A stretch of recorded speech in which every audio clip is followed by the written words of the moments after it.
Hello friends, very good evening. मैं अरविंद साहू पढ़ लो जी YouTube channel पर आपका स्वागत करता हूँ। हम लास्ट क्लास में एलसीएम और एचसीएफ शुरू कर चुके थे, जिसकी 2 क्लासेस हो चुकी हैं। आज हमारी एलसीएम और एचसीएफ की तीसरी क्लास है और आज की क्लास में हम एचसीएफ की डिफरेंस मेथड पढ़ेंगे, है ना।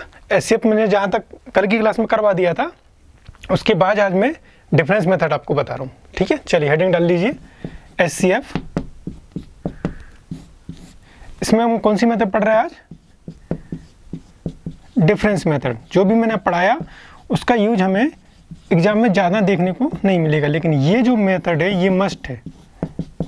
आराम से हेडिंग डाल लीजिए आप, डिफरेंस मेथड। एचसीएफ में कौन सी मेथड? Difference method. अब डिफरेंस मेथड में होता क्या है, कैसे बनती है, कैसे ये वर्क करती है और कैसे हम इससे फटाफट आंसर निकाल सकते हैं। चलिए समझते हैं। मान लीजिए 2 संख्या है आपके पास, एच ए और एच बी, जहाँ h क्या है, दोनों का मल्टीपल है, क्योंकि कोई भी संख्या मान लीजिए 4 और h, ये संख्या 1 है पहली संख्या और ये संख्या है आपकी दूसरी संख्या। ठीक है, एच ए और एच बी क्या है, पहली संख्या, ये पहली ये दूसरी। इन दोनों संख्याओं का अगर हमें एचसीएफ निकालना है तो इन दोनों संख्याओं का एचसीएफ मतलब क्या होगा, जो दोनों में कॉमन हो, हाईएस्ट कॉमन फैक्टर हो। तो देखिए दोनों में संख्याओं में ए और बी क्या है यहाँ पर, को प्राइम नंबर, को प्राइम नंबर सहभाज्य संख्याएं। अब सबसे पहले मैं आपको सहभाज्य संख्याएं बता दूं कि होता क्या है, क्योंकि बात आई है तो बतानी पड़ेगी। को प्राइम नंबर होते हैं वो संख्याएं जो आपस में एक दूसरे को कभी डिवाइड ना करें, वो संख्याओं के पेयर जो आपस में एक दूसरे को कभी विभाजित ना करें। जैसे कि मान लीजिए आप 2 और 3, कभी 2 3 को भाग करेगी, हाँ या ना? ना। ठीक है, 3 5 5 7 9 4, कुछ भी संख्याएं जो आपस में एक दूसरे को डिवाइड ना करें क्या कहलाएंगी, वो को प्राइम नंबर। क्लियर है? तो ए और बी यहाँ पर क्या है, हमारे को प्राइम नंबर है जो आपस में एक दूसरे को डिवाइड नहीं करेंगे। एच क्या है, इन दोनों का मल्टीपल, इनमें इनका गुणज। ठीक है, तो इनका एचसीएफ जो होगा वो क्या होगा, h। यहाँ पर इस केस में एचसीएफ क्या होगा, h। यहाँ पर समझ में आया? 2 संख्याएं थी हमारे पास, एच ए और एच बी। अभी आप समझते जाइए, मैं संख्या लेके करूँगा, आपको ज़्यादा समझ में आएगा। ठीक है, यहाँ पर संख्या क्या थी, एच ए और एच बी। यहाँ पर हमने इनका एचसीएफ निकाला h। क्लियर? अगर हम इन दोनों संख्याओं का आपका डिफरेंस निकालूं तो इन दोनों की संख्याओं का डिफरेंस जो रहेगा, अंतर जो रहेगा, वो रहेगा H A minus H B. H हम इनमें से कॉमन ले लेते हैं तो क्या बचेगा, ए माइनस बी। तो इस पॉइंट से हमें क्या समझ में आया कि अगर 2 संख्याएं हैं जिनका कि एचसीएफ h है, तो अगर उन संख्याओं का मैं अंतर निकालूं तो उन दोनों संख्याओं का अंतर में उसका h, दोनों संख्याओं का अंतर रहेगा, वो उनकी एचसीएफ का मल्टीपल होगा, उनका गुणज होगा। क्लियर इतनी बात? चलिए, मैंने क्या देखा कि 2 संख्याएं एच ए और एच बी हैं। अगर उनका एचसीएफ h है तो जब उन दोनों संख्याओं का मैं अंतर निकालता हूं तो उन दोनों संख्याओं का जो अंतर रहेगा उसका भी एचसीएफ जो रहेगा उसका गुणज रहेगा, उसका मल्टीपल रहेगा। देखिए h इसमें भी गुणा में है। ठीक है, अब यहाँ से एक पॉइंट और निकल के आया कि अगर दोनों संख्याएं हैं और उनकी जो डिफरेंस है, मतलब 2 संख्याएं हैं, ये पॉइंट आपको कम समझ में आ रहा होगा, लेकिन जब मैं इसकी संख्या लेके कराऊंगा तो एक पॉइंट क्लियर होगा आपको। ठीक है, तो मैं यहाँ से क्या बता सकता हूँ कि अगर 2 संख्याएं हैं जिनका एचसीएफ जो संख्या एच ए और एच बी है, जिनका अंतर एच ए माइनस बी है, एचसीएफ क्या होगा, अंतर क्या होगा दोनों का, एच इंटू ए माइनस बी। तो जो एच है दोनों में कॉमन है, तो या तो वो संख्याएं, दोनों संख्याओं का आपका जो एचसीएफ रहेगा वो उनकी संख्याओं के अंतर का मल्टीपल होगा। मतलब यहाँ दिख रहा है, हाँ चलिए, मतलब जो एच हमने क्या लिया, एलसीएम एचसीएफ कितना h आया, क्योंकि दोनों में कॉमन h ही है, तो जो h है उनके अंतर में भी एचसीएफ उनके अंतर का भी मल्टीपल होगा। ठीक है, मल्टीपल होगा या फिर वही h उसका आंसर होगा। अब h आंसर कब होगा, जब इन दोनों संख्याओं का अंतर 1 हो। समझ में आ रहा नहीं आ रहा है? बिल्कुल आएगा जब मैं आपको पॉइंट नंबर लेके समझाऊंगा। इन दोनों में मान लीजिए यहाँ पर आप संख्या रख लीजिए 12 और 16, ठीक है। अब यहाँ पर मैं 12 को लिख रहा हूँ 4 × 3, 16 को लिख रहा हूँ 4 × 4। अब इन दोनों में कॉमन क्या है हमारा, HCF कितना हो गया यहाँ पर 4, तो यहाँ मैंने रख दिया 4, ठीक है। तो HCF कितना हो गया 4, क्लियर है, यहाँ तक तो कोई दिक्कत ही नहीं आई। अब मैं अगर इन दोनों का अंतर निकालूं, 16 और 12 का अंतर कितना आया 4, ठीक है। मतलब ये 4 जो आया है उसका HCF यहाँ भी है और यहाँ भी है, ठीक है। इनका HCF अंतर, इसका HCF अंतर क्या हो जाएगा, HCF ही इसका आंसर हो जाएगा, जो इनका अंतर रहेगा वही उनका आंसर हो जाएगा, ठीक है। क्यों हो जाएगा, क्योंकि इनके जो प्राइम फैक्ट, इनका जो संख्या है ये आपस में को प्राइम है, ठीक है। तो इनका क्या हो जाएगा, 1 नंबर है, 1 डिफरेंस 1 है, तो इनका आंसर कितना हो जाएगा 4। ये पॉइंट अगर नहीं समझ में आ रहा हो तो कोई क्लियर दिक्कत नहीं है। अब मैं जब आपके नंबर लूंगा तो आपको क्लियर हो जाएगी इसमें, ठीक है। चलिए देखते हैं। तो अभी तक जो हमने पढ़ा हुआ है उसको एक बार समझते हैं। अगर आपको यहाँ तक कोई दिक्कत आ रही हो तो हो सकता है दिक्कत आ रही हो, लेकिन अगर हम संख्या लेके करेंगे तो आपको बिल्कुल भी प्रॉब्लम नहीं आ रही आएगी, है ना। चलिए डायरेक्ट नंबर लेते हैं। इसके पहले वाले में मैंने संख्या ली थी आपकी, पहले तो छोटे से नंबर लेते हैं ना। चलिए मान लीजिए आपने ले लिया 9 और 21। 9 और 21 का हमें क्या निकालना, HCF। दो मेथड ऑलरेडी बता चुका हूँ, इनके गुणनखंड करके बता सकते हो, इनके भाग करके भी आप निकाल सकते हो ना। चलिए 9 और 21, हमें क्या करना है, इन दोनों संख्याओं का जो भी अंतर रहेगा, डिफरेंस रहेगा, वो लिखते हैं। तो इन दोनों संख्याओं में अंतर कितने का रहेगा, तो आप बोलोगे इन दोनों संख्याओं में 12 का अंतर है, 12 और 9 21, 12 का अंतर है। तो मैं क्या बता रहा हूँ कि अगर दो संख्याएं जिनका हमें HCF निकालना है, सबसे पहले पॉइंट पर हमें उनका डिफरेंस निकालना है। डिफरेंस निकाला आपने 12, ठीक है। अब अगर ये दो संख्याएं, अब जो HCF होगा या तो ये 12 इन दोनों संख्याओं का HCF होगा या 12 के गुणनखंड HCF होंगे। तो 12 के गुणनखंड क्या होंगे, 3 × 4, ठीक है, 3 × 4। तो अब देखिए 4 से डिवाइड कर सकते हैं क्या 9 और 21 को, कभी होगा नहीं, इतना तो पता है आपको। तो 4 तो इसका आंसर नहीं होगा, तो इसका आंसर क्या बचा आपके पास 3। समझ में आया नहीं आया, क्या बताया मैंने, जो भी संख्याओं का HCF निकालना है उनका अंतर लो, डिफरेंस निकालो। अब या तो वो जो डिफरेंस निकल के आ रहा है वो खुद स्वयं ही उन दी गई संख्याओं का HCF हो जाएगा, अगर वो केस नहीं है, ठीक है, तो क्या करेंगे हम, जो अंतर आया उनका मल्टीपल निकालेंगे, उनके गुणनखंड निकालेंगे, उन गुणनखंड से वैसे किसी एक संख्या से वो दी गई संख्याओं का HCF हो जाएगा। चलिए 9 और 21 का समझ में आया, और संख्या ले लीजिए, आप ले लीजिए 18 और बोलिए, जल्दी बोलिए कोई सा भी नंबर, 18 और जल्दी 45 ले लिया हमने, नहीं समझ में आया, 18 और 45 ले लिया हमने, कि 18 और 45 का आप क्या निकालो, HCF निकालो। देखते हैं, नहीं पता हमें, ले लेते हैं हम दोनों का डिफरेंस। तो 18 और 45 का डिफरेंस कितना होगा, तो आप बोलोगे 18 और 35 का डिफरेंस आया 27।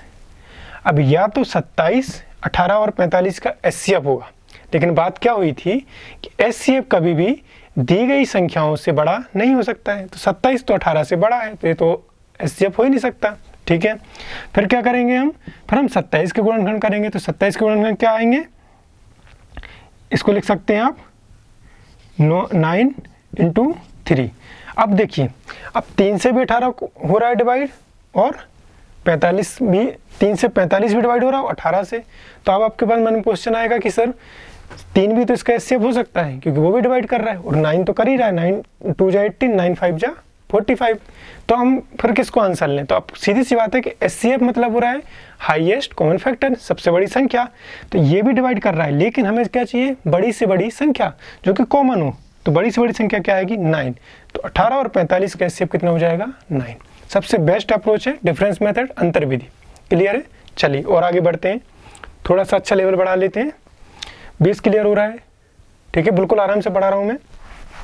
अब मान लीजिए हमारे पास 2 से ज़्यादा संख्या है, जो मैंने आपको कल की क्लास में क्वेश्चन करवाया था उसको ले लेते हैं। क्या था, 18 36 और 72, 48 36 और 72, 36 48 और 72। अब थोड़े से अच्छे लगेगा आपको, क्वेश्चन करने में मज़ा आएगा। 36 48 और 72 में मान लीजिए 3 संख्याएं, कोई दिक्कत नहीं, अगर ये 5 होती 4 होती तब भी हमें केवल 2 संख्याओं से सॉल्व करना था, ठीक है। क्यों करना था वो देखिए, इन दोनों में वो संख्याएं चूज कीजिए जो कि इन दोनों में वो संख्याएं चूज कीजिए जो कि जिनका अंतर सबसे कम हो, मतलब उन दोनों संख्याओं में सबसे कम अंतर हो। तो आप देखोगे 48 और 72 का अंतर कितना आ रहा है 24, और 48 और 36 का अंतर कितना आ रहा है 12। मतलब इन दोनों में सबसे कम अंतर कितना है 36 और 48 में। समझ में आ रहा है कि नहीं? हमें क्या देखना है, जो दी गई संख्या है, संख्या देख ली हमने, हमारे पास है 36, 48 और 72, जिसका हमें क्या बताना है एचसीएफ बताना है, ठीक है, हाईएस्ट कॉमन फैक्टर बताना है। तो आपने क्या किया, मैंने बोला आपसे कि जो दी गई संख्या है उनमें सबसे कम जिनका अंतर हो वो लिख लीजिए। आपने देखा कि 36 और 48 का अंतर कितना है 12। अब मैं बोल रहा हूँ कि या तो 12 ही उनका आंसर होगा, 12 ही उनका एचसीएफ होगा, या 12 के गुणनखंड उसके एचसीएफ होंगे। तो हम 12 अगर एचसीएफ है तो 12 अगर एचसीएफ है तो इन तीनों को डिवाइड करना चाहिए, क्योंकि 12 से बड़ा तो हो नहीं सकता है, ठीक है। 12 के आप टुकड़े ही कर सकते हो, 12 से बड़ा तो आप कुछ नहीं बना नहीं सकते ना, ठीक है। तो 12 से डिवाइड करते हैं 36 को 3 बार, 4 बार और 6 बार, तो क्या एलसीएम आ जाएगा एचसीएफ 12। पेन की भी जरूरत नहीं है आपको, टाइम लगेगा लेकिन चीज़ें हो जाएंगी आपकी। क्लियर है? कल इसी क्वेश्चन को मैंने जब फैक्टर विधि से करवाया था, आपके 2 की पावर 3 इस टाइप से करवाया था, तो काफ़ी लंबा हुआ था। आज देखो आपकी पेन की भी जरूरत नहीं है, 36 और 48 का डिफरेंस लिया 12 आया, या तो इनका डिफरेंस ही इसका एचसीएफ होगा, या इनके डिफरेंस के मल्टीपल गुणनखंड जो रहेंगे वो उनका आंसर होगा। तो इस केस में तो केवल 12 ही आ गया, 12 तीनों को डिवाइड कर रहा है तो इसका क्या हो गया एचसीएफ। पॉइंट क्लियर है? चलिए आगे बढ़ते हैं। अगला क्वेश्चन लेते हैं 18, 42 और 102। 18, 42 और 102, फटाफट अब इसको आप वीडियो पॉज करके करना। अब आपका काम है शुरू हो जाता है 18, 42 और 102, इनका क्या बताना है हमें एचसीएफ 18, 42 और find the HCF of 18, 42 and 102। फिर वही बात आई कि जो सबसे निकटतम संख्याएं उनका आप डिफरेंस लीजिए। ले लिया हमने इन दोनों का डिफरेंस तो ज़्यादा ऑब्वियस सी बात है, दिख ही रहा है, उससे भी आंसर आ जाएगा, ठीक है। लेकिन आपको सबसे छोटी वाली संख्या लेना है कैलकुलेशन कम करने के लिए। 18 और 42 का कितना आ जाएगा आपके पास 14, 8 3 नहीं 24। अब देखो या तो 24 इनका डिफरेंस जो हमने निकाला वही 24 इन तीनों का आंसर होगा, या फिर इन 24 का मल्टीपल होगा, ठीक है। अब 24 अगर आंसर होगा तो बात क्या हुई थी कि एचसीएफ कभी दी गई संख्या से बड़ा नहीं होगा, तो 24 तो इसका आंसर नहीं हो सकता, एचसीएफ नहीं हो सकता। फिर क्या बचा, हम इसके गुणनखंड करें तो 24 के गुणनखंड करोगे आप 3 और 8, कैसे कर लोगे आप समझ रहे हो, ठीक है। अब हम 3 और 8 में से तीनों को डिवाइड हम 3 से करेंगे, तो 3 भी तीनों को डिवाइड कर रहा है और 8 भी डिवाइड कर रहा है, नहीं कर रहा है। चलिए तो इसको हम 4 और 6 में तोड़ देते हैं, 4 और 6 में तोड़ देते हैं, ठीक है। सबसे पहले 12 और 2 में तोड़िए ना। इसके क्या क्या गुणनखंड सारे लिख देता हूँ मैं। इसके गुणनखंड हो सकते हैं 24 और 1, 12 और 2, 8 और 3, 6 और 4, ठीक है। अब हमें देखना है 6 और 4, इसके बाद, ठीक है। इसके बाद और अगर हम आगे बढ़ें तो 4 और 3, 4 और 6 नहीं, बस इतने होंगे, है ना, ठीक है। अब हम देखेंगे कि इनमें सबसे किससे भाग जा रहा है। 24 तो हो नहीं सकता, ये तो कैंसिल हो गया। 12 और 2, 12 से भाग जा रहा है, 18 12 से डिवाइड होगा, नहीं होगा, ये भी कैंसिल हो गया, ठीक है। 8 और 3, 8 से भाग जा रहा है क्या, नहीं जा रहा है ना, 8 से भाग 8 पंजे 40, नहीं जाएगा, तो ये भी कैंसिल हो गया। बचा क्या हमारे पास 3 है क्या, 3 से हो रहा है क्या, 3 से देख लेते हैं, 3 से हो रहा है क्या, 3 में 18, 3 से इसमें भी भाग जा रहा है, इससे भी भाग जा रहा है, लेकिन 3 के बाद 6 से भी तो भाग जा रहा है, 6 से भाग जा रहा है ना, तो 6 3 18, 6 7 42 और 6 एकम 6, 6 7 42, तो इसका आंसर क्या हो जाएगा 6, क्योंकि 3 और 6 दोनों इसके एचसीएफ हो सकते हैं, लेकिन हमें तो बड़ी से बड़ी संख्या चाहिए, तो एचसीएफ 3 और 6 में से क्या हो जाएगा 6, तो 6 इसका क्या रहेगा आंसर। क्लियर है कि नहीं है? ठीक है, इसको और अच्छे समझने के लिए इसको तोड़ सकते हैं आप, 6 × 3, 6 × 7, 6 × 17, तो 6 क्या आ गया इसका एचसीएफ। समझ में आया? पॉइंट क्लियर है? चलिए आगे बढ़ते हैं। अगला है हमारे पास 119, 153, 204, 119, 153 और 204। 119, 153 और 204। ठीक है, जो निकटतम संख्या है जिनका डिफरेंस सबसे कम हो, ये तो बड़ा ही दिख रहा है, 50 से ज़्यादा है। इसमें देखें तो 19 और 53 के बीच अंतर कितना आ जाएगा आपके पास, 53 और 19। ठीक है, यहाँ क्या बचा आपके पास, 34। ठीक है, कितना बचा, 34। ठीक है, तो इन दोनों के बीच डिफरेंस कितना हो गया, 34। या तो 34 इसका आंसर होगा। ठीक है, दी गई संख्याओं का 34 इसका आंसर होगा, नहीं तो 34 के गुणनखंड, 34 के गुणनखंड क्या हो जाएंगे, 17 इंटू 2 तो कभी 119 को डिवाइड करेगा क्या, नहीं करेगा। ठीक है, 17 करेगा, तो 17 को करना ही पड़ेगा क्योंकि ऑप्शन ही नहीं है ना हमारे पास, 17 को करना पड़ेगा। 17 से डिवाइड करें, 17 छक्के 17 से 17 से 7 जा 119, 9 जा और 2, 17 का 12 बार है ना, तो इसका आंसर क्या हो जाएगा आपके पास, 17। ये ऑप्शन में आपको देखते ही समझना है, और जब मैं आपकी एक्सरसाइज कराऊंगा, क्वेश्चंस कराऊंगा तो वहाँ ऑप्शन लेके ही कराऊंगा। ठीक है, लेकिन मेथड आपको सारी समझ में आना चाहिए। आया समझ में, इन दोनों का डिफरेंस लिया, 34 आया। 34 से 80 पे क्या नहीं है, डिवाइड नहीं हो रहा है क्योंकि 119 153 का भी 34 से डिवाइड नहीं होंगे। हमने सबसे पहले गुणनखंड किए 17 और 2, और कोई तोड़ सकते हैं इसको, नहीं टूट सकता है 17 और 2 के अलावा।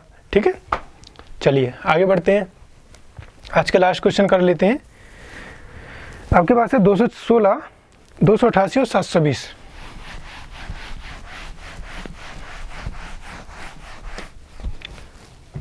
दो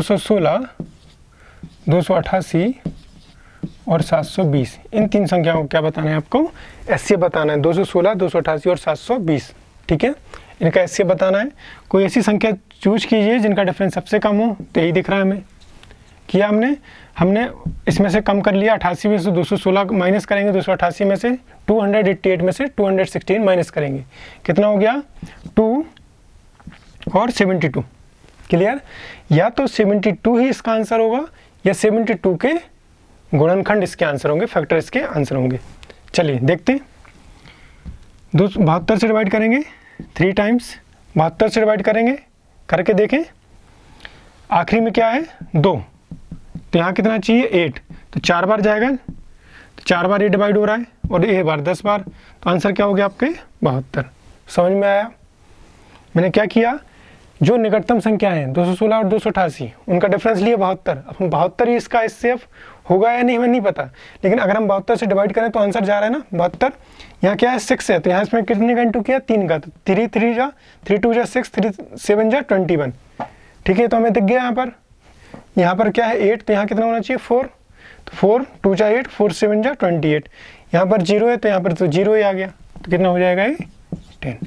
इतनी बात समझ में आई, तो ये 72 इन तीनों का एससीएफ हो गया। छोटी सी क्लास थी, डिफरेंस मेथड बताई। कल की क्लास में हम क्या पढ़ेंगे, कल की क्लास में हम पढ़ेंगे एलसीएम और एचसीएफ के मिक्सचर क्वेश्चन। ठीक है, और धीरे धीरे लेवल बढ़ाता जाएंगे, उसके बाद एक्सरसाइज करेंगे और हमारा चैप्टर खत्म। छोटा सा चैप्टर है लेकिन इंपॉर्टेंट है, बेसिक है। ठीक है, चलिए तो आज की क्लास में हम इतना ही रखते हैं, मिलते हैं अपनी नई क्लास में। ठीक है, जब तक बिल्कुल आराम से पढ़ते रहिए, तैयारी करते रहिए, है ना। चलिए, थैंक यू वेरी मच।